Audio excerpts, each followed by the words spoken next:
Hey guys, it's Axiom with Good Time Gaming, and in this video we're going to be taking a look at the card game called Gwent in The Witcher 3 Wild Hunt. I'll give you an overview of what Gwent is, how to get cards, the different card factions in Gwent, card abilities, and at the end I will run you through a couple of my own matches to kind of demonstrate some basic tactics and strategy. So without further ado, let's get started. So first off, what is Gwent? Gwent is a card battle game included in The Witcher 3.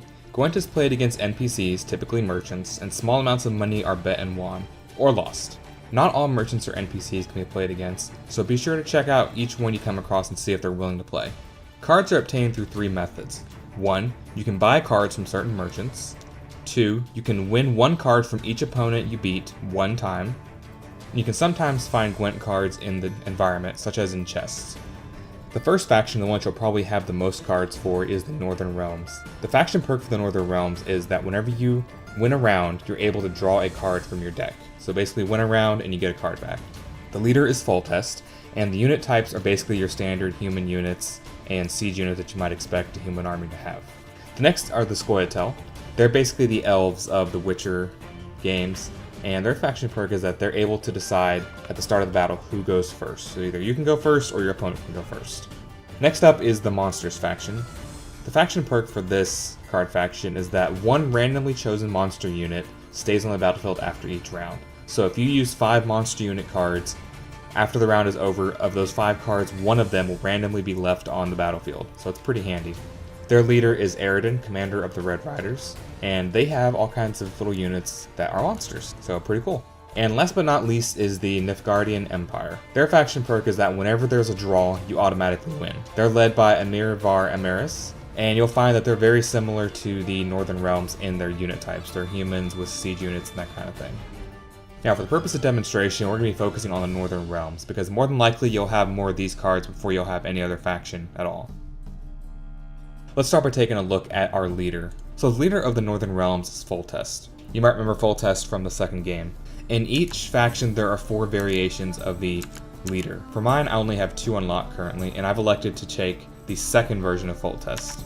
This one here is a standard one, and that whenever you play this faction leader card, you pick an Impenetrable Fog card out from your deck and it goes into play immediately. The one I've elected to use, and I think it's probably a lot better and that it can really save your ass in a lot of situations, is this one, Foltest, Lord Commander of the North. This one, whenever you play it, removes any weather effects from the map, which can basically save your bacon if you have stacked a lot of your units in one particular combat row and you get hit with something that debilitates their offensive power, which we'll go into in a little bit. So choose your leader card wisely. You won't always need to use it, but there'll be definitely times when it can be really handy to have a good leader card. So let's take a look at some of the cards you might be dealing with. We'll start with weather cards because these are universal.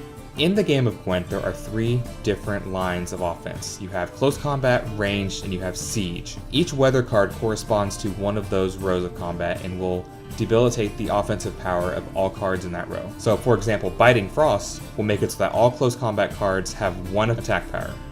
This works both ways. If you use this card, it will not only affect your opponent, but it will also affect your own team, so be careful with that. Torrential Rain is the one that affects siege combat, so it'll set their offensive power to 1. And Clear Weather will remove all weather cards from the map. Now you can see here on the right that I have 6 cards that have appeared, and of these cards you see in the top left their offensive power. Below that you'll see a symbol that denotes where they fit on the battlefield. So you can see this top row here, Trebuchets and Ballistae.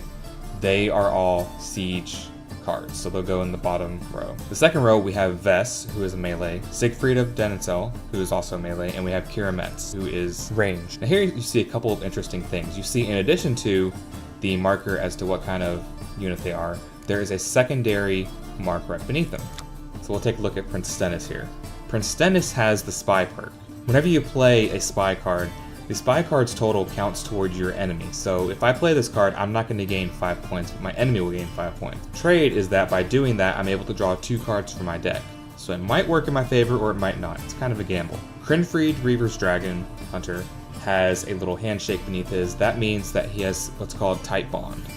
If you have this next to a duplicate card, then those cards double in strength. So you can get a huge boost if you play 2 of those cards.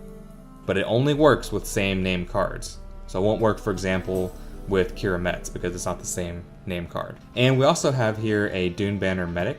so whenever I play this card, I'm able to pull one card from my discard pile and put it back into play automatically. This is best used on your second round. So there's more cards that have different abilities. Keep an eye out for those and just be kind of aware of what it is they can do and how useful they can be in your deck. Now keep in mind that the cards on the right are the ones that actually go into my active deck. The ones on the left are just duplicates and things I have that I'm not really using. You can see I have a lot of the Poor Fucking Infantry card. That's literally the name of it. Quite funny. Now, most cards in the game can only be played in one row, but there are some cards, like this one for example, the Karen, that can be played in two different rows, and you can see that very clearly on the card itself. It has a melee symbol and a range symbol. This is also a hero card, and you can't use all the hero cards you want to in a match. You're limited.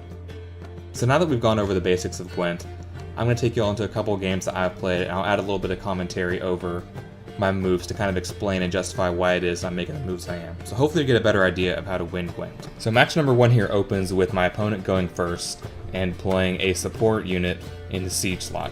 I follow up by laying down Kira Mets just to get some offensive power going, just trying to figure out where I'm gonna put things at for this match. In this hand I have a pretty decent mix of cards, so I can really kind of play this however I want to.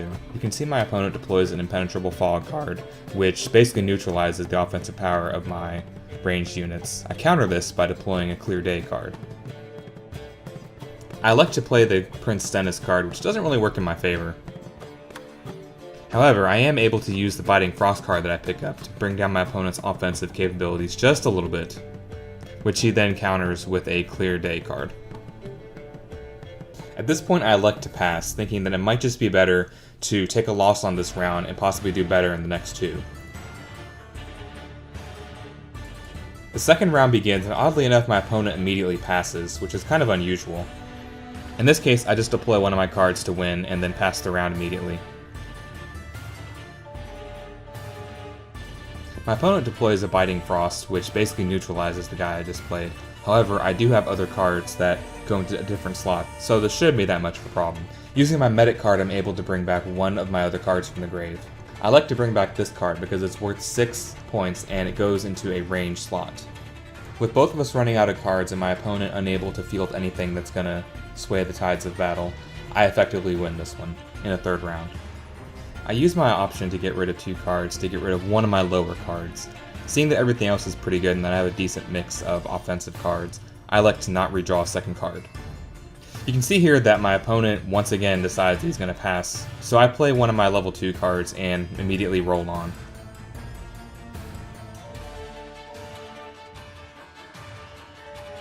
The opponent uses Impenetrable Fog to neutralize my ranged units, and I counter this by a Clear Day. I deploy my Biting Frost to neutralize the opponent's melee units. Because this is where the bulk of his army is, you can see his attack power drop down considerably. And I win. A pretty easy game overall. I redraw 2 cards to get a couple better cards, picking up a Death Mold and a Kira Mets card.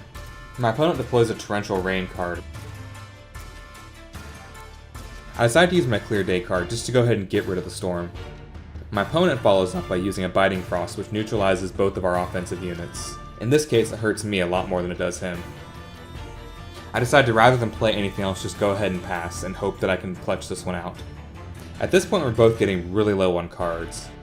However, my opponent is able to edge me out by just 1 card. This doesn't really matter though, because he spent all of his cards on this round and now he has only 1 card to play, effectively allowing me to beat him with any of my cards, which I immediately do. We go into round 3, and once again my opponent has no cards, so I'm able to get a very quick victory.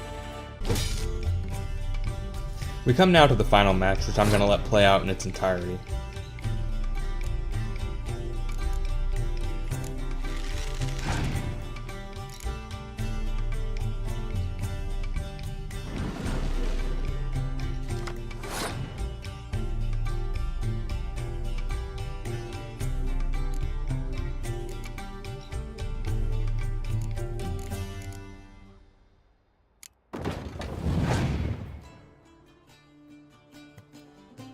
The first round is pretty easy. The enemy doesn't really put up much of a fight and deploys the Spy card,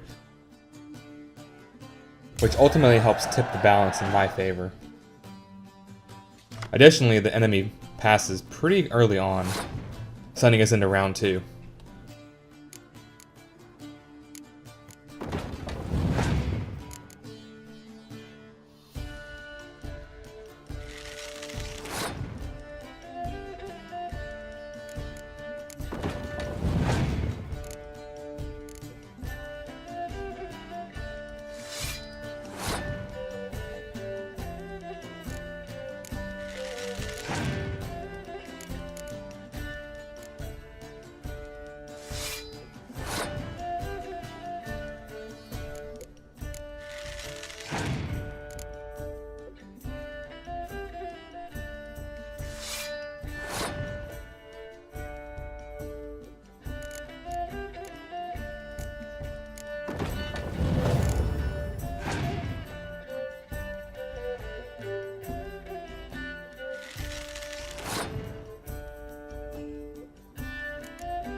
At this point I have a really strong lead on my opponent, and unless he has something sitting in his deck that's going to neutralize my siege line, then he doesn't really have any way to win this.